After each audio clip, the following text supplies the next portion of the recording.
సహజాతీతమైనది. William Branham జీవిత చరిత్ర. మొదటి పుస్తకము బాలుడు అతని లేమి.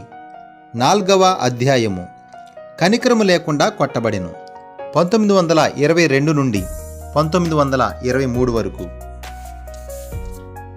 1923వ సంవత్సరం మే 5వ తారీఖున ఎల్లా తన 8వ బిడ్డకు జన్మనిచ్చినది. అతనికి హోవర్డ్ డప్పీ అని పేరు పెట్టారు. అతడు చార్లెస్ జూనియర్తో చేరాడు. అతని వయసు 4 సంవత్సరాలు.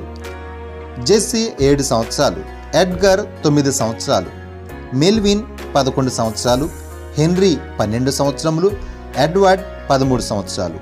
ఇప్పుడు విలియంకు 14 సంవత్సరాల వయస్సు. చార్లెస్ బ్రెన్హామ్కి 8 మంది పిల్లలను పోషించటం అధికమైన భారముగా ఉన్నది. మరి ముఖ్యముగా శీతాకాలపు నెలలలో 1922 నుండి 23 వరకు శీతాకాలము సమయమునకు బిల్లీ భోజనపు బల్ల మీద కొంత ఆహారమును సమకూర్చుకున్నట్టుకు గాను ఉచ్చులు వేయటం ప్రారంభించాడు. శ్రీ వాదెన్ గారి కలపకర్ర నిల్వయున్న పొలములో కస్తూరి వాసన గల ఎలుకలు, అడవి పిల్లి లాంటి జంతువులు, కుందేళ్లు, బీవర్లు అనగా నీటి మీద మరియు నేల మీద సంచరించు పొడవైన తోకగల జంతువు సంకులు బాగా ఉండేవి. ప్రతి ఉదయము 2 గంటలకు బిల్లీ తన లాంతరు తీసుకుని తన ఉచ్చులను పరీక్షించేవాడు. మరలా స్కూలుకు వెళ్ళే సమయానికి ఇంటికి వచ్చేవాడు. ఎందుకంటే ఒకే జత బట్టలను అతడు కలిగి ఉన్నాడు. అనేకసార్లు అతను క్లాస్ రూమ్లో కూర్చున్నప్పుడు అతని యొద్ద శంకు వాసన వచ్చేది. ఎందుకంటే ఆ ఉదయమున అతడు దాని తోలు తీసినందున అదే వాసన అతని దగ్గరకు వచ్చేది. దానిని బట్టి మిగిలిన పిల్లలు అతనిని మరీ అసహించుకునేవారు. కానీ అతని అధిక ప్రయాస అతని కుటుంబ ఖర్చును చెల్లించింది. అతడు ఒక కుందేలును పట్టినప్పుడు దానిని అతడు 15 సెంట్లకు అమ్మి దానితో 22 ఫిరంగి గుండ్లు కొని మరలా వాటితో 3 లేక 4 కుందేళ్లను కొట్టేవాడు. తన తల్లి రాత్రి భోజనమునకు కుందేలు కూర వండేది. దానితో పాటు కొన్ని బిస్కెట్లు మరియు పులుసు చేసేది. మిగిలిన మాంసమును బిల్లీ టౌనులో అమ్మేవాడు. ఆ డబ్బుతో జొన్న ఆహారము లేక గోధుమ పిండిని కొనేవాడు. టౌన్లోనికి వచ్చుట తరచుగా బిల్లీకి వేదన కలిగించేది. ఎందుకంటే బ్రెన్హాములకు జెఫర్సన్విల్ చుట్టుపక్కల చెడ్డ పేరు ఉన్నది. మరియు అనేక సార్లు బిల్లీని తప్పించుకుని వెళ్ళటానికి ప్రజలు మరొక వీధి ప్రక్కగుండా రోడ్డు దాటి వెళ్ళేవారు. కొందరు కొన్నిసార్లు ఎవరూ చూడనంత వరకు అతనితో మాట్లాడేవారు. కానీ ఎవరైనా అటు వచ్చినప్పుడు బిల్లీతో మాట్లాడే వ్యక్తి మాటలు ఆపి నడుచుకుంటూ వెళ్ళేవాడు. అది బిల్లీని గాయపరిచింది. బిల్లీకి తెలుసు, తన తండ్రి తన పినతండ్రులు కఠినమైన గుంపు. వారు పొగ త్రాగుతారు, పొగాకు నములుతారు, పేకాట ఆడుతారు, త్రాగుతారు మరియు దొంగసారా కాస్తారు. కానీ బిల్లీ చేదుగా ఆలోచించాడు. నేను ఏమి చేశాను? దాని విషయంలో నేను దోషిని కాను. నా జీవితంలో ఎన్నడూ త్రాగలేదు. దానితో నన్ను కూడా ఎందుకు కట్టగట్టారు? బిల్లీ త్రాగుటకు ప్రయత్నం చేసి ఉండలేదని కాదు.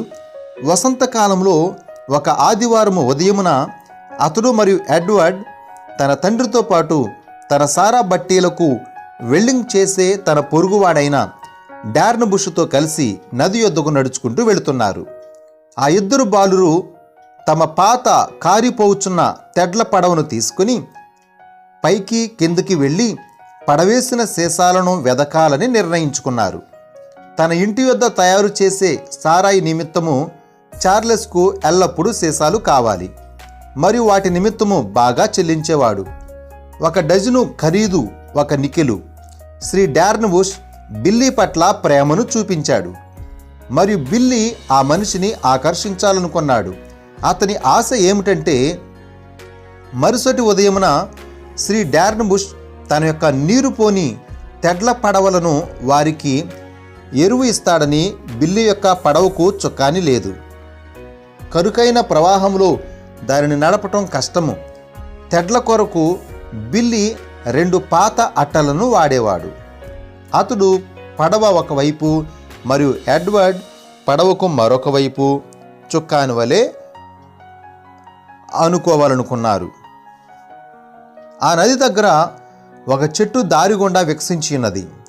చార్లెస్ తన కాలును ఆ చెట్టు మీద పెట్టాడు. కానీ దానిని ఎక్కుటకు బదులుగా ఒక కొమ్మ మీద ఆనుకొని ఇలా అన్నాడు, మనము ఇక్కడ కొంచెం ఆగి అలసట తీర్చుకుందాము. తన వెనుక జేబులో నుండి ఒక విస్కీ సీసాను తీసి త్రాగి మరలా దానిని తన స్నేహితుడైన శ్రీ డార్న్బుష్కు అందించాడు. మరలా అతడు త్రాగి మరలా సీసాను చార్లెస్కు అందించాడు. అతడు దానిని పైకి తిరిగి ఉన్న వేరుల దగ్గర కొమ్మలలో చేరుకొని దానిని పీల్చుచున్నాడు. ఎవరినైనా ఒకటి అడగాలంటే ఇదే మంచి సమయం బిల్లీ అనుకున్నాడు. శ్రీ డార్న్బుష్ గారు, నేను మరియు నా సోదరుడు కలిసి రేపటి ఉదయము మీ పడవను నడుపుకొనవచ్చునా? బిల్లీ, నిశ్చయముగా అది బాగుంటుంది. ఉత్తేజంతో వణికిపోతూ బిల్లీ అనుకున్నాడు, ఇక్కడ నన్ను ప్రేమించేవారు ఒకరున్నారు. చార్లెస్ విస్కీని మరొక గుటక వేసి తన స్నేహితునికి మరలా అందించాడు. శ్రీ డార్న్బుష్ తన దప్పిక తీర్చుకున్నాక ఆ సీసాను బిల్లీకి ఇస్తూ అన్నాడు, బిల్లీ, నీవు ఇక్కడ ఉన్నావు, కొంచెం త్రాగుము. బిల్లీ అన్నాడు, వద్దు, వందనములు, నేను త్రాగను. శ్రీ డార్న్బుష్ ఉలిక్కిపడి చూశాడు. నీవు ఒక ఐరిష్ వాడవై ఉండి మరియు ఒక బ్రెన్హం వాడవై ఉండి నేను త్రాగనని నాకు చెబుతున్నావా? చార్లెస్ తల ఊపుచూ చేదరించుకుని చూశాడు. నేను చాలామంది పిల్లలను పెంచుచున్నాను, కానీ వారిలో ఒక్కడు మాత్రమే ఆడవాడు, మరియు వాడు బిల్లీయే. బిల్లీకి బగ్గుమన్నట్లయినది. నేను ఒక ఆడవాడనా? ఆ తలంపునకే అతడు జంకిపోయాడు. నన్ను ఒక ఆడవాడని మీరు పిలుచుటను బట్టి నాకు అలసిపోయి జబ్బు చేసినట్లున్నది. ఆ సీసా నాకు ఇవ్వండి. శ్రీ డార్న్బుష్ విస్కీ సీసాను బిల్లీకి అందించాడు. ఆ మనిషి యొక్క చేతిలో నుండి బిల్లీ ఆ సీసాను గుంజుకొని దాని మూత తీసి కోపముతో కూడిన తీర్మానముతో తన పెదవుల మీద పెట్టుకున్నాడు. సీసాను వాలుగా పైకి పెట్టాడు. కనీసము ఒక్క బొట్టు విస్కీ తన నోట్లో కారక ముందే ఒక సుడిగాలి వలె ఆకులు కదులుతున్నట్లు శబ్దమును విన్నాడు.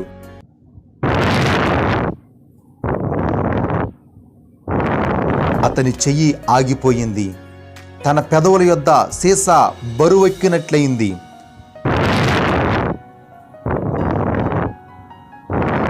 అని శబ్దము వినబడింది. అది అతని యొక్క ఊహ కాదు. తన చుట్టూ సంభవించినట్లుగా తేటగా ఆ స్వరమును విన్నాడు.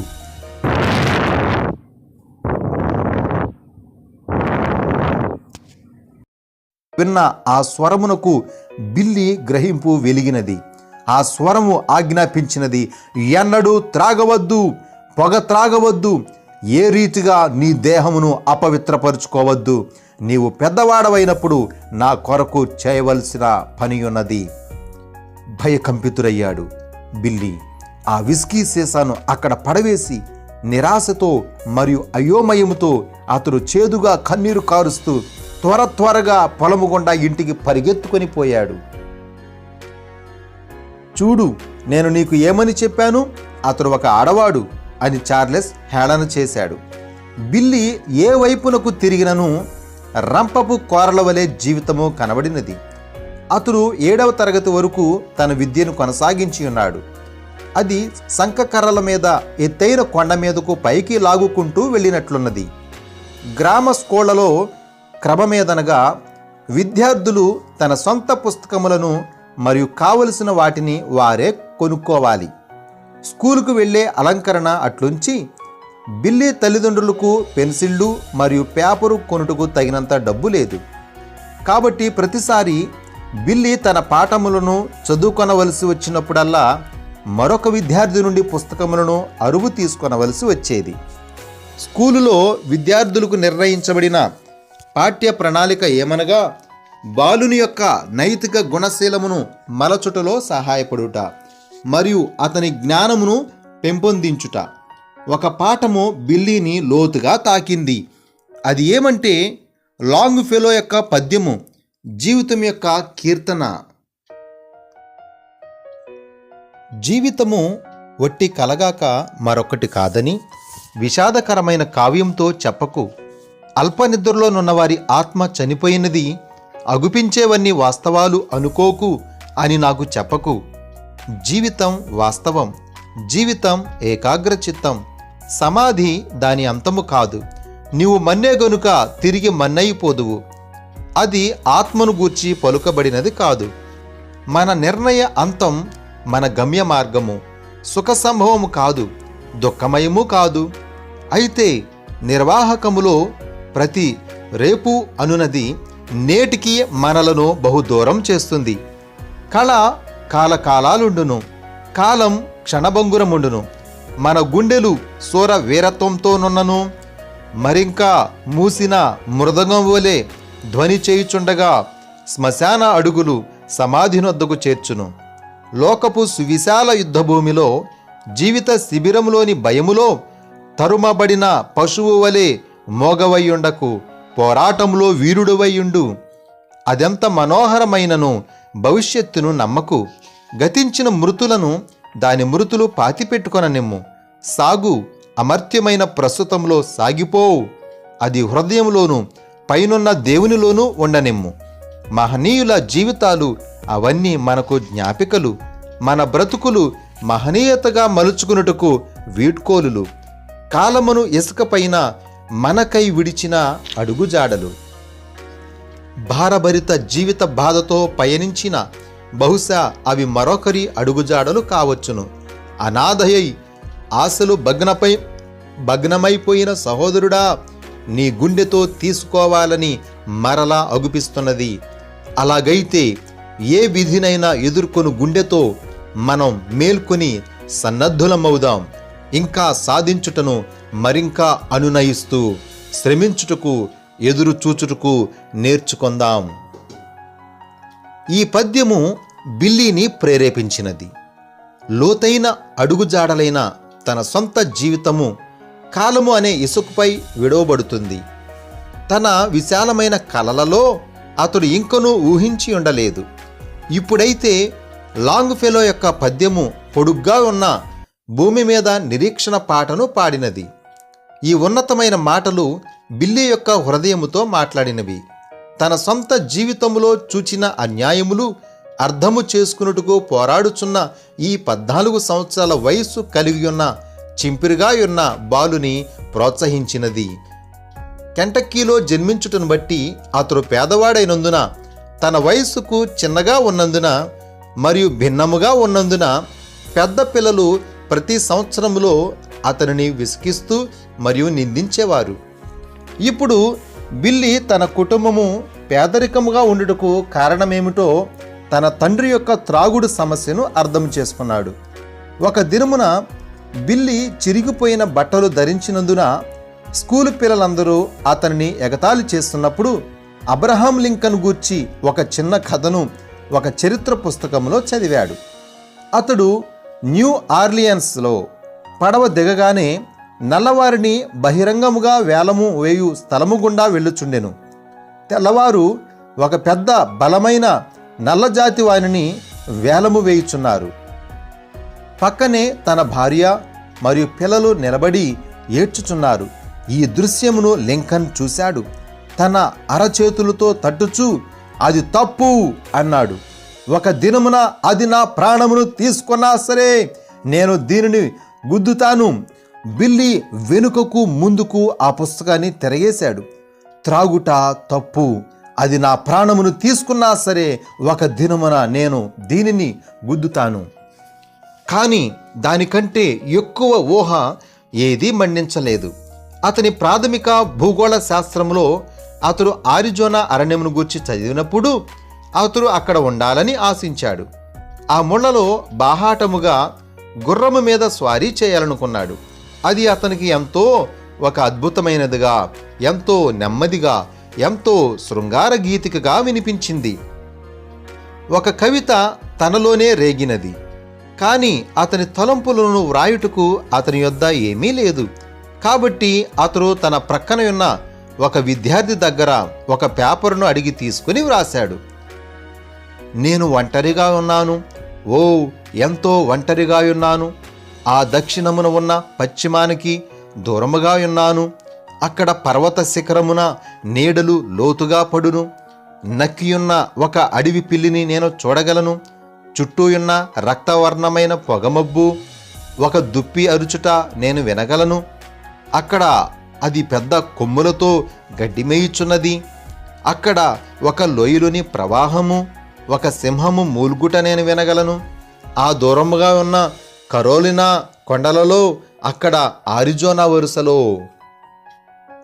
దురదృష్టవశాత్తు పెద్ద పిల్లల నుండి ఎదురయ్యే హింస, వెక్కిరించుట మరియు అపహాస్యము చేయుట కంటే ఇంకా ముందుకు వెళ్ళినది.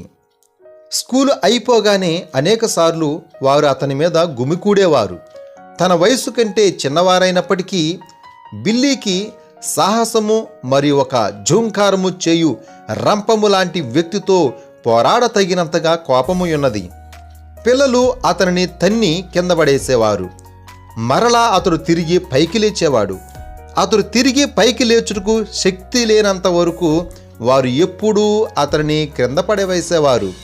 అనేక సార్లు అతడు తన రాత్రి భోజనాన్ని ఒక గొట్టముతో నోటిలోనికి పీల్చేవాడు. అతని నోరు ఎంతగానో గట్టి ఆహారము తినలేనంతగా నలగగొట్టబడేది. 1923 సంవత్సరం వసంతకాలములో ఒక ఉదయమున బిల్లీ తన ఇంటి దగ్గర నుండి ఒక పాపతో కలిసి ఆమె పుస్తకములను మోస్తూ స్కూలుకు వెళ్ళాడు. తన ఇంటి వెనుక దారిలో 5 అల్లరి పిల్లలు అతనిని ముట్టడి చేశారు. వారు అతనిని బురదలోనికి గెంటివేశారు. వారిలో ఒకడు, నీవు ఆ పాపతో కలిసి ఎందుకు నడుస్తున్నావు అని ఎగతాళి చేస్తూ అన్నాడు. మరొకడు దూషిస్తూ, మేము నిన్ను ఆమెతో కలిసి నడవనీయము, మురికి కెంటకీ పొట్టివాడా అన్నారు. బిల్లీ కెంటకీలో పుట్టియున్నాడని మరియు అతని తల్లి సగము ఇండియను అని వారికి తెలుసు. ఆమె ఒక అశుభ్రముగా ఉన్న స్త్రీ అన్నారు. కాబట్టి కెంటకీ పొట్టివాడు అని వారు అతనిని గేలి చేశారు. ఆ అవమానంతో బిల్లీ ఎగిరి వారి మీద దూకి తన పిడికిళ్లతో క్రూరముగా వారిని గిర్రున తిప్పివేశాడు. కానీ 5 కంటే ఎక్కువ మంది ఆ అల్లరి కుర్రాళ్ళు బిల్లీతో పెనుగులాడి చివరకు అతని చేతులను బెగదీశారు. తరువాత 4 నిస్సహాయముగా అతనిని పట్టుకొని ఉండగా ఒక కుర్రాడు ఒక రాయిని తీసుకుని తన పిడికిలితో అతని ముఖం మీద వంగి అతడు స్పృహ కోల్పోవునట్లు కొట్టాడు. బిల్లీ వారిని బ్రతిమిలాడాడు. మీరు నన్ను వెళ్ళిపోనిచ్చినట్లయితే నేను తిన్నగా ఇంటికి వెళ్తాను, మీకు వాగ్దానము చేస్తున్నాను. దరిదాపుగా అతడు స్పృహ కోల్పోయినందున వారు సమ్మతించారు. కఠినమైన మురికి రోడ్డు మీద అతని ముఖము గీరుకుపోయేటట్టు వారు అతనిని మొదటగా క్రింద పడవేశారు. వారు అతనిని విడిచిపెట్టక మునుపు చివరగా అతనిని నీచముగా కొన్నిసార్లు తన్ని వెళ్ళిపోయారు. బిల్లీ తిన్నగా ఇంటికి వెళ్ళాడు. కానీ ఉండటానికి కాదు. ఇంటి తలుపు పైన వ్రేలాడుచున్న 22 వించెస్టర్ తుపాకీని తీసుకుని దానిని 16 తోటాలతో నింపి అడ్డదారి గుండా రోడ్డు మీద ఒక గుబురుగా ఉన్న స్థలములో ఆ కుర్రవాళ్ళు వెళ్ళే దారిలో కాచాడు. అతడు ఆ రోడ్డు ప్రక్కన నక్కి ఉన్నాడు. వెంటనే అతనికి ఆ పిల్లల శబ్దాలు వినబడినాయి. ఆ పాపతో నడవాలనే మొక్కజొన్న టపాసుకి అదే నేర్పుతుంది అని ఒకడన్నాడు. వాడు ఎంత భయముగా కనపడ్డాడో నీవు చూశావా అని మరొకడు తాళము కలిపాడు. అవును, ఆ కెంటకీ పుట్టివాడు. ఇప్పటి నుండి వాడు ఎక్కడ ఉన్నాడో గ్రహిస్తాడు. ఆ పొదల నుండి బయటకు వస్తూ తుపాకీతో వారి దానిని అడ్డగించి మరియు తుపాకీ ట్రిగ్గర్ను వెనకకు ఈడ్చాడు. మెల్లగా అన్నాడు, మీలో మొదటగా ఎవడు చనిపోవాలనుకుంటున్నారు? అట్లు ఇతరులు చనిపోవటం మీరు చూడనవసరము లేదు.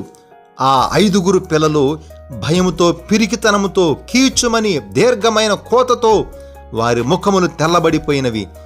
బిల్లీ అన్నాడు, మోలగవద్దు, కారణము మీరు ఒకరి తర్వాత ఒకరు చావబోచున్నారు. అతడు తుపాకీని పలుసార్లు రాయితో తన్ని నలగగొట్టిన కుర్రాడి వైపు గురిపెట్టాడు. నీతో మొదలు పెట్టుచున్నాను. ట్రిగ్గర్ను వెనుకకు లాగాడు. క్లిక్ అన్నది. గుండు మండలేదు. బిల్లీ బోల్టును వెనకకు కదిలించి మరొక గుండును దానిలోనికి నెట్టుచున్నాడు. క్లిక్ అన్నది. అది కూడా సరిగ్గా మండలేదు. ఈ సమయానికి ఈ 5 పిల్లలు పరుగులు తీస్తూ, కేకలు వేస్తూ, గుంటలలో మునిగిపోతూ చెట్ల వెంబడి పారిపోయారు. బిల్లీ వారిని చంపాలని ఆ గుండులను తుపాకీలోనికి నెట్టి ఎంతో వేగముగా ట్రిగ్గర్ను వెనకకు లాగుచున్నాడు. క్లిక్ క్లిక్ క్లిక్ అన్నది. కానీ ప్రతి గుండును సరిగ్గా పేలలేదు. అప్పటికి 5 పిల్లలు దూరము వెళ్ళిపోయారు. బిల్లీ ప్రక్కగా 16 తోటాలు చెదిరిపోయి ఉన్నవి. అతడు వాటిని ఏరుకున్నాడు. వాటి మీద ఉన్న దుమ్మును దులిపాడు. తిరిగి వాటిని తుపాకీలో పెట్టాడు. ఒక చెట్టుకు గురి చూచి ట్రిగ్గర్ను లాగాడు. క్రాక్ క్రాక్ క్రాక్ క్రాక్ అన్నది. ఈసారి ప్రతి గుండు పేలింది. చెట్టు మొదలలోనికి గుండ్లు చొచ్చుకొని పోయి బెరడును చిమ్మివేసినది. బిల్లీ రోడ్డు మధ్యలో నిలబడి కోపముగా చూస్తున్నాడు. అప్పుడు అకస్మాత్తుగా అతడు నవ్వడం ప్రారంభించాడు. తన నిరాశ లోతులో నుండి ఒక కఠినమైన దుర్మార్గపు నవ్వు భగభగమన్నది. అతడు ఎంత కఠినముగా నవ్వాడంటే చివరకు ఉబ్బిపోయిన తన బుగ్గల మీదుగా కన్నీరు క్రిందకు ప్రవహించినది. ఆ సంవత్సరము వేసవి విరామము తర్వాత స్కూలుకు తెరవబడినప్పుడు బిల్లీ తిరిగి వెళ్ళిపోయాడు. ఎన్నడూ స్కూలుకు వెళ్ళలేదు.